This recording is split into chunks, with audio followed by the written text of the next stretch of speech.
Welcome to the Rebel Rise podcast, a place where badass women like you come to connect, learn, and grow. Here, we celebrate the relentless spirit of women who dare to dream and design their own destinies. This is your time for no bullshit, so no subject is off limits. This is a time for you to collect inspiration and create the vision for your life. Get ready to break free from societal expectations, take your power back, and step into your dream life. Your empowerment journey begins right here. Let's go.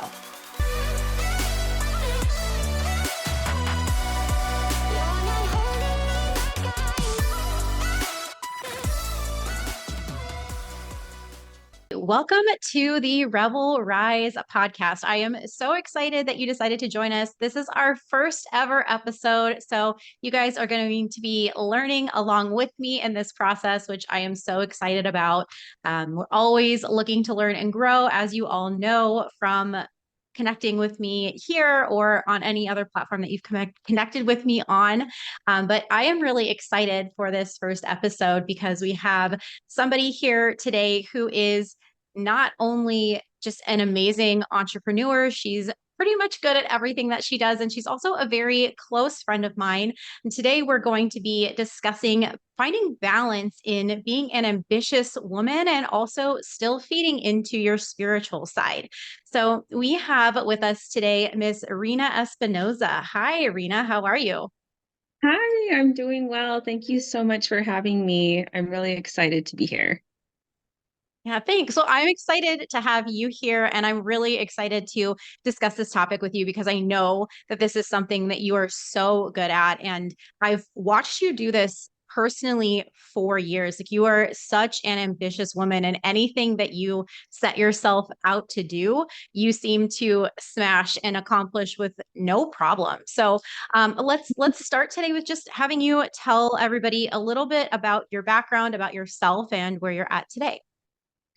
Okay, awesome. I guess so my career has been working with businesses, startups, other entrepreneurs to help their businesses elevate in any way I can, usually in a support side, whether it be with advertising, admin stuff, operationally, PR, stuff like that. And then just recently I decided to, in the last, like I would say 2 years, um, do, I guess, my own entrepreneurial goals. So currently I am the owner of Studio Scottsdale Fitness, which is this fitness studio in Scottsdale that I was really passionate about opening a space that people can come and have a fun class. Everyone feels welcome. And so we've been open for a year now. So I've been really excited about that. Yeah, and it's been an amazing journey to not only get to participate in as a member, but also as an instructor and just as a friend who supports you because it's just been so fun to see you grow. I can't believe that we've hit a year with this already. But what do you feel like for you because you are so spiritual? Like, I remember when we first opened your studio, we had an intention setting ceremony, and it was something that you wanted to really interweave into your business was your spirituality. And I feel like Yeah. sometimes ambitious women kind of lose that balance, right? Between getting the things that they want and hitting their goals in life, but also being able to keep that deep connection to themselves on a spiritual level. So how did you maintain that when you first started, and how do you continue to maintain that now? So for me, spirituality means your relationship to your inner self, right? So it's your relationship with your soul, your spirit. Obviously, it's in the name. So that's really important to me. So that's kind of like the base of all my ambitions. So anything that is true to me, feels good to me inside, is something that I'm going to strive for. So that's really like the base of all the things that I do is my spirituality. Because in the past, I've done things for other motivating reasons like money, popularity, you know, anything that's more material. And A, if I did achieve it, it wasn't maybe in the best way or I didn't feel good about it. Not saying that it was wrong or anything, but just like, it didn't give me that like feeling of like accomplishment that I was looking for. So if you kind of like realign your values and do something that is like really true to your heart and true to you inside, I think that's, and you find ambition through there, I think that's where balance comes in. Yeah, I love that you said that because I completely agree. When things are in alignment and the things that your ambition is leading you to, it kind of it feeds into your soul, right? Because the things that you want, if you are connected to yourself and you understand what you actually want and you're not leaning on those external factors for validation, then Mhm. you really do have that clear through line, right? So I feel like anybody who's listening, if you're feeling like you're having a hard time connecting the two together, I would encourage you to take a step back and kind of evaluate, who these goals that you're working towards right now, who are you working towards them for? Is this something that you want, Mhm. like you just said, Rena, for popularity or because it's trendy, or is it something that you want because it's actually deeply on your heart, it's on your soul, and it's something that you feel like you're genuinely called to do? Because could be a whole nother topic really, but it's something that then doesn't feel like a job. It's something that you do Yeah, because exactly. it's just like intrinsically something that fills you up. And if you let some of those things go, like I don't care if this makes me unpopular. I don't care if I'm going to make, six figures from this, but it makes me happy. It's almost a weight lifted off your shoulder. The pressure's gone to have this image or make other people think, a certain way about you. And you're just doing something that makes you happy. And it's just a better feeling. Yeah. Yeah. So, and that kind of leads me to the next thing that I was thinking about is like self-reflection and growth. Because if you are aligned in this way, it obviously helps you to hit your goals, helps you to start a business. But on the other side, it actually helps you to grow as a human being. It helps you to grow spiritually and to get to know yourself on a personal level as well. So I'm just curious because I've had that experience through building my coaching business and through my other business as well. So, Mhm. have you found that to be true as well for you, where you're actually growing personally as you're starting to develop all of these businesses? Absolutely. And there's always lessons to be learned, like within yourself.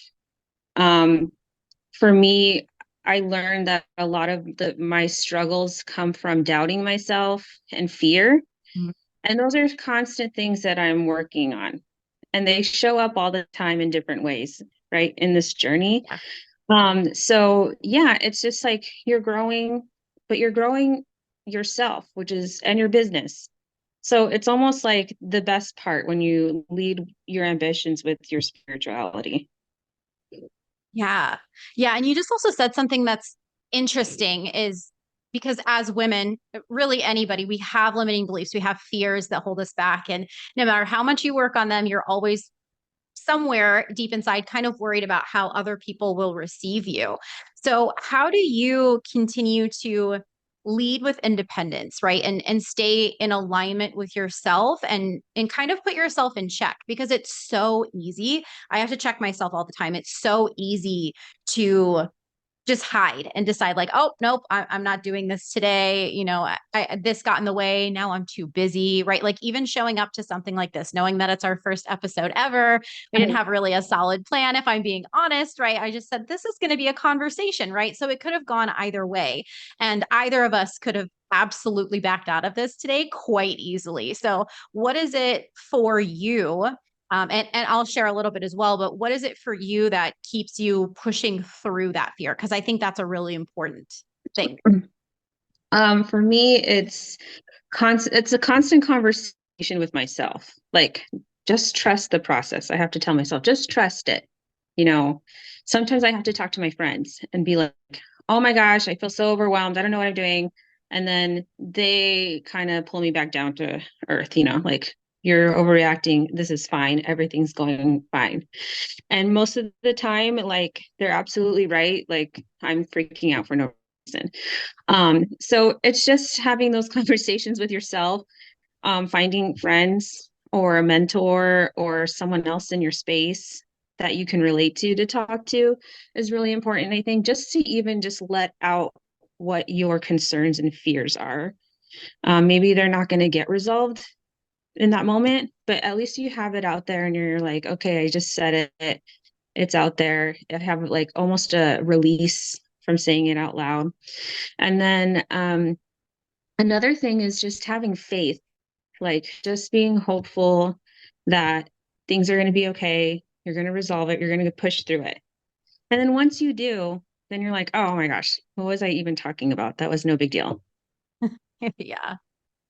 Yeah, no, absolutely. I agree with that too. And I I guess I should lean on other people more. That is one thing that I'm guilty of is I don't always reach out and express the way that you just said and to share with my friends, where I'm at with my limiting beliefs. I certainly have people in my network that I'll bounce things off of and get their feedback, but it's interesting because when I'm feeling fear, um, and this is something I probably need to work on truthfully for myself is like, why can't I express that outwardly towards other people? But it's really for me, it's a conversation that I have internally. And I'm saying, okay, so why do you feel this fear? Like, is it because of you or is it something external? And 99% of the time, probably 100% of the time, it's that I'm worried about something external, like whether it's judgment from somebody else or whether it's does my background look good enough today? Am I washed out from the lighting that I have? Right. This was something that we just talked about. Or, am I worried that this is going to go well and it's going to show up the way that I want it to be? So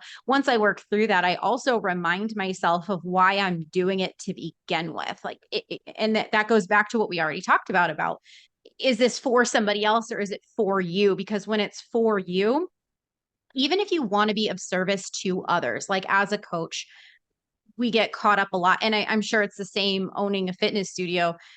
It's easy to get caught up in service to others and forget about yourself. But truly, it almost has to start as a selfish act, I think, because if you're not anchored in yourself and how it benefits you and how it aligns to you and your soul and in your life, then when you get stuck in that moment, you can't pull yourself out for other people. Like at the end of the day, you're the only person you have. Yeah. So yeah, that's usually what I try to remind myself of. It's like, all right, girl, like you got to pick yourself up. You got to keep going because at the end of the day, this is for you. So, like for my coaching business, it's like what I want is, of course, to serve women, but at the core of it, it's to give me the flexibility. It's to give me the lifestyle that I want. And it's for me to learn to continue to grow. And if I don't show up for myself, how can I ever do those things? Right. And like I said, of course, I want to change lives. I want to impact people, but it has to start with you first. Yeah, I heard somebody on actually recently use this analogy, like when you're on the airplane and they say put your oxygen mask on first before Yes. you help someone else. And I think the the truth to that is because how are you going to help someone else when you're not helping yourself? How are you going to love someone when you Yeah. can't love yourself? RuPaul, I love that quote, and it's just Me too. so, I mean, you can't help, like, I love helping people. You love helping people. It gives me joy. And that's ambition in itself. Like, I strive to help people because it's just feels so good. So, I think that when if I'm not, staying true to myself, if I'm not taking care of myself, I'm not going to give the best advice. I'm not going to give the best help or the best of myself to somebody else. So it's really important to really focus on yourself, put yourself first, and then help people. Use your gifts to help others in that way. Yeah. Yeah, I agree. So that actually leads me into something else that I think is really important. And it's, I guess you could kind of say it's boundaries, but it's more of a balance, right? Because even though your ambition is being fed by your spiritual nature, which we've already talked about, there also has to be this part of you, right? Where you're exploring what you want, you're exploring your needs, but then you also have to like nurture and care for yourself as well. You can't just feed everything into your ambitions. And so that's something that I can get really caught up in, even though I'm feeding into something that feeds me very well spiritually, is to like take the time to slow down, to like go get a massage or take a bubble Mhm. bath or even just spend a few hours reading. So are there specific things that you do for yourself that really help you to feel centered and balanced as you move through all of this? Yeah, I just prioritize like some of the activities that I regularly do that keep me on things that make you feel normal, things that you do day to day. So one is I take classes at my studio. So that makes me Yeah, happy. It helps me relieve stress. It helps my business because I get to, be present and support my instructors and meet the community that we're building there. Um, I love to eat. So me if too. eat like going out to brunch with my friends and just like not even thinking about business and just having a laugh is something that feeds my soul. So just keep doing things that you love, even if they're not related to your business, but they're related to maybe your hobbies that you have outside of your ambitions. They're just things that you like to do, like, you know, um, taking a yoga class or a meditation class, or just like listening to sound bowls on YouTube for 10 minutes a day, anything like that. Just sticking to those little routines that you have that make you feel normal. Yeah. Yeah, I love that. And sometimes I feel like a weirdo with the things that make me feel normal because everybody's a little bit different. And so I take classes at your studio. I need to get my butt back in there on a more regular basis because that's a huge thing, right? Is like the way that I feel in my body when I'm moving regularly versus when I'm not. And it's always such a struggle in the winter because it's cold and you don't want to move. And then I have some Mhm. personal things going on. But just knowing that, right? Like knowing yourself and knowing what you need. And so for me, like I know why I feel the way I feel in my body right now versus the way that I feel when I'm moving regularly or meditating regularly. And one thing for me that this is why I said I'm kind of a weirdo, it makes me feel that sense of normalcy is to be listening to podcasts in the morning. There's Mhm. something about that for me when I listen to people having a in-depth conversation on whatever topic I feel like for that morning that Mhm. really sets me up for success. It helps to make me more focused for some reason and just Yep. get really excited for the day. And I think that it's kind of about just expanding your network and listening to experts that are talking about um feminine energetics or business marketing, right? Anything that I feel. um and I think that's kind of a big thing too, is like for me, I don't force myself to commit to a specific routine, which depends on who you talk to. Some people like to do the same rigid routine every day in the morning, every night. And mine just kind of varies. Like sometimes it's Mhm. just like very low girl energy. And all I want to do is just, rest on the couch until I go to sleep. And that's also Yep. okay because that can also be really soul feeding versus always feeling like you have to be super productive. Yeah, and it's like honoring what that looks to you. Like you said, some Yeah. people are very routine and they wake up, they make their coffee, they, maybe open up their email, whatever it is, and that's like their normal. And then some people are like, what is it today? Like, what am I going to do today? What is my flow today? And that's okay because everyone's different and everyone has those different moods, likes. Sometimes you wake up and you're like, nah, I'm going to sleep in 5 more minutes. This is not it. And that's okay because everyone's different. And so it's just like honoring what that means to you in a routine. Mhm. Yeah. And I think also rest, right? Because when you are so ambitious and you're so driven, it's Mhm. easy to just fill your calendar from morning until night with things that you need to do. And I know you haven't mentioned it yet.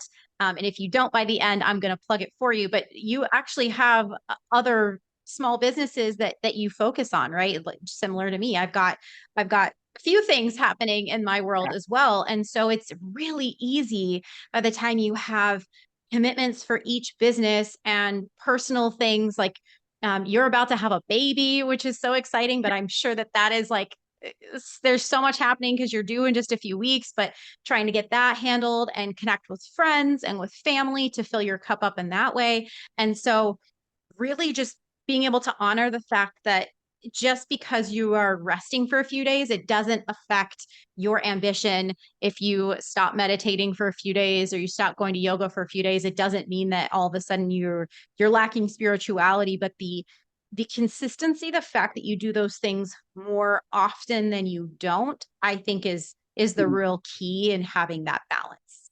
I love that topic because sometimes you don't even realize that you're not resting, because Yeah. rest doesn't mean sleep.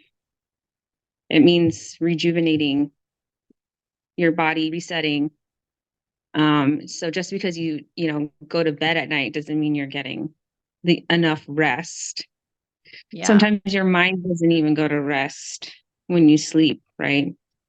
So I Mhm. think it's important to kind of figure out what makes you unplug a little bit and reset. And that could be something as simple as I always say yoga, but like shavasana and yoga is like usually like that 1 minute of rest time a day, or once a week or twice a week is just so rejuvenating, more so than I could fall getting eight asleep in hours of sleep. Savasana. Like Yeah. takes me like 45 So I minutes to fall asleep at night in my own bed, but Savasana, I'm out. Yeah. And it's just that energy that you're getting from the class, from the other people, um, being vulnerable, just laying there and not having to do anything. I mean, that's like the best part. And sometimes when you're at home, you can't just lay there and do nothing because you're thinking about like, oh, I got to go do this errand or do this dishes or answer this, and you're not obligated to do that in that moment. So just finding those little pockets of where you can just reset is really important, I think. Yeah. Yeah. So, what advice would you give to somebody who is really driven? They're checking every box in life, they're meeting every commitment in their life except for the one to themselves. And they're kind of just learning how to find that spiritual balance. Like, what do you think would be the first best step for them to start to kind of find themselves in that way? I think just asking questions to yourself, like, I've had a job where I had, benefits, making good money, but at the same time, I would wake up in the morning and be like, "Ugh, I'd rather be making smoothies at the mall," because I Yeah. just hated the job so much, right? So, what does success look like for you? Because maybe if you're checking off all these boxes, you're making good money, you have a high position, you're climbing the ladder. Are you happy? If you're happy, then you're in the right direction. Like if you're like, this is the best time of my life, this is exactly what I dreamed about, then you're probably in the right spot. But if you're like, I'm not really filling my cup, I'm not happy, I feel like something, then I think that's when it's time to kind of do a perception check and be like, what am I really doing this for and who am I doing it for? Yeah. So I think that's like the first step, is asking questions like, am I happy? Am I really happy? Is this really what I want to do? And if you can say yes, then you're you're on the right track. Yeah. Yeah. And saying yes and meaning it and not just saying like yes because it's my obligation, right? Like, yes, it's my obligation to say I'm happy to be a stay-at-home mom. If you're somebody who's a stay-at-home mom, like it's okay for that not to be like your life's purpose. You can still be a good mom and have that not be the only thing that makes you happy. Maybe you need something else to make you happy. And honestly, like I'm not a mom, so I definitely don't want to speak out of turn in this way, but I think it's applicable no matter what type of life you're living, is that the life expectation that's put on you by everybody else is not it, like it's okay for that not to make you happy. Like you don't have to give up the things that you have in life, like being a mom or being married or uh being a sister or a business owner or anything like that in order to Mhm. find things about you that make you happy. Like for me, I love doing dance. The fact that we do a dance fitness format, that's even better. That's like a cheat because I'm also working out at the same time. But if that's where I get happiness from, then that's okay because once I lean into that and I admit that and I learn that about myself, then my cup is full. And so I'm able to feed into all of these other areas of my life that they're not Mhm. bad for me. So I don't need to give them up. Yeah. It's like sometimes you can make what makes you happy your job and that'll be amazing. But sometimes you're like, I want this job, but I just want to do this because it on the side it makes me happy. And that's okay too. So it's just like as long as you're happy doing whatever it is that you're doing, your routine, um, that's that's to me that's success. Yeah, I agree. I agree. I think that that's the piece that we miss a lot, especially as women, because we're trained to, or conditioned, whatever you want to say, to just, get married, raise a family, don't speak unless spoken to. And I'm so glad that our generation is really shifting that. And we're saying, like, no, we're not going to shut up. We're going to stand up. We're going to take up space and we're going to have the life that we want, not the life that we were told that we had to have. Right. And so I, I love that. I think there's so much power in that. Um, and I mean, that's really the biggest thing. And you already covered it, is just asking yourself the question, like, am I happy? And even more so than that, like, am I really happy? Does this light me up or do I need to explore something else? Yeah. And again, just to go tie it back to spirituality, spirituality is your relationship to your spirit and your soul. So just remind yourself that all the time. Like, is my spirit happy? Am I happy inside? So just go on your intuition. It's so easy to check in and say, how do I feel today? And then go from there.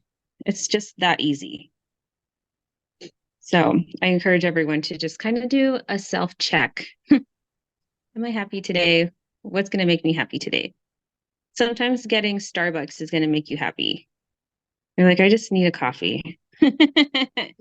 And don't let anyone shame you. It costs $7. Who cares? Just get it. Right. Yep. If it makes you happy, girl, just do it. Just do Yeah, it.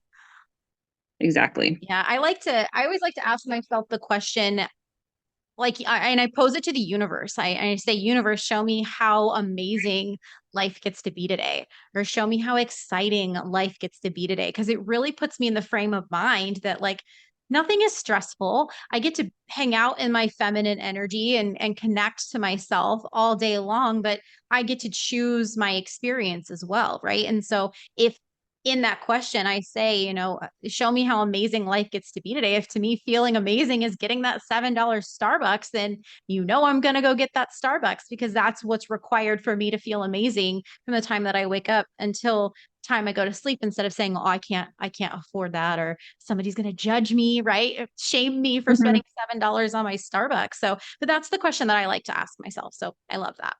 Yeah. Just always ask yourself questions, I think is pretty much the easiest way to do it. Check in. Yeah. And get creative with your questions.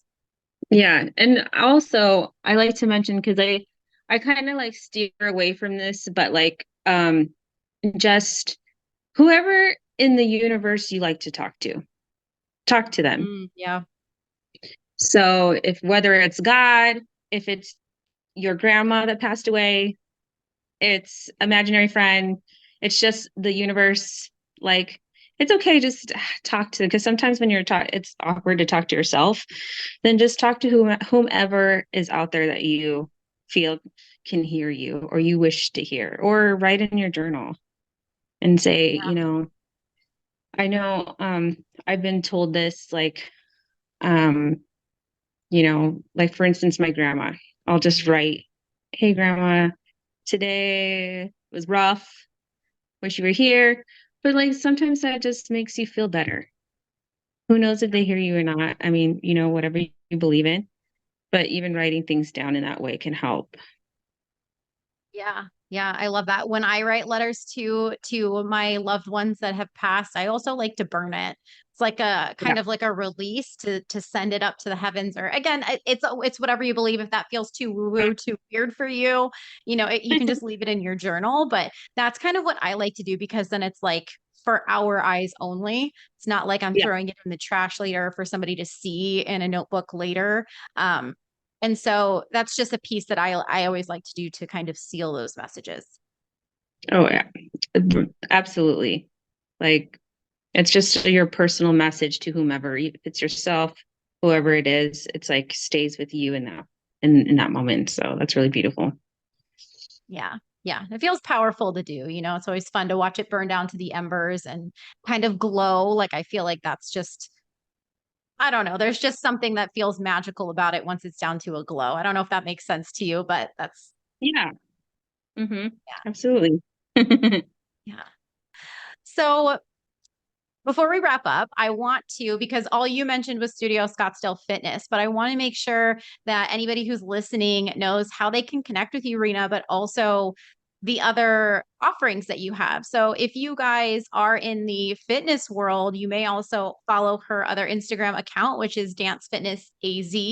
She likes to connect the entire dance community. So if you're somebody who loves dance, you're in the Arizona area and you want to know anything about any event happening, she's been running this account and website for 4 or 5 years now. I think it's been 4 years because I started it during the pandemic.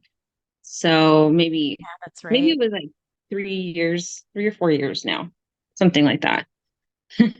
Yeah. So Yeah. yeah, it started off as one thing, it's pivoted, and now we're going through another pivot, and so it's just always growing. But it's a really nice place to start if you're looking for any dance fitness instructors. And then if you're a dance fitness instructor ever or have ever wanted to be interested in, it's a good account to follow because I've started to kind of pivot that into catering to anybody that's looking to get into the business as well. Yeah. Good. I'm glad you mentioned that because that was going to be the next thing that I was going to mention. So, can you tell them what you mean by that? What is this pivot for them that could be helpful? So basically, what like my focus is anyone that's that's barely starting. I can help you kind of jumpstart your business, like get you set up for success. In the terms of like, we'll figure out how you want your class to be, um, getting all the logistics right, like if you need a business license, it all varies, right, depending on what your goals are. But how to get clients, how to get returning clients. So if you're looking to start a fitness business and you're like, I don't even know where to start, just hit me up. I can steer you in the right direction. Or if you're like, I started, but I don't know why I'm not growing, or I'm not sure where to go from here, or any of that stuff. That's the point where I like to jump in and help. Does that Yeah, make sense? yeah, and yeah, no, it totally does. And I love that. So if anybody would love to connect with Rena, whether it's to attend classes at her studio, Studio Scottsdale Fitness, connect with other dance instructors in the area. Maybe there's something special you want to take, or even have a kickstart coaching session with Rena and discuss all of those opportunities based on what you need to get started. Because I was an instructor for a long time. It is hard to get started. So this is amazing. And if any of you are looking to connect with her, Rena, I'll put it in the show notes as well. But how can they get in contact with you? So you can follow any of my three accounts. Either my personal one, the Dance Fitness AZ, or Studio Scottsdale Fitness. You can DM me. I run those three accounts, so you can ask me anything on there. And or Rena at studioscottsdalefitness.com. You can email me there as well. Okay, amazing. And I'll put that in the show notes for everybody. Rena, thank you so much. This was an amazing conversation. I could talk to you about spirituality and balancing it with ambition all day, every day, because I feel like that's Yeah. a huge part of why we're so connected and why we've become such good friends. Um, but yeah, maybe we'll do a part two at some point. But thank you so much for coming on the show and joining me for my very first episode. I'm Yeah. so excited and honored that you wanted to join me for the very first one and work out these kinks with me. So thank you. Yeah, absolutely. It's been so much fun and I'm so proud of you. And I feel honored that you've asked me to come on here. So congratulations on Oh, everything. thank you. Well, I'm happy to highlight you. So Thank you. yeah. Thanks for listening to another episode of the Rebel Rise podcast. Be sure to subscribe so you never miss an episode and invite your friends to join us next week. This is your time. Now get out there and rise.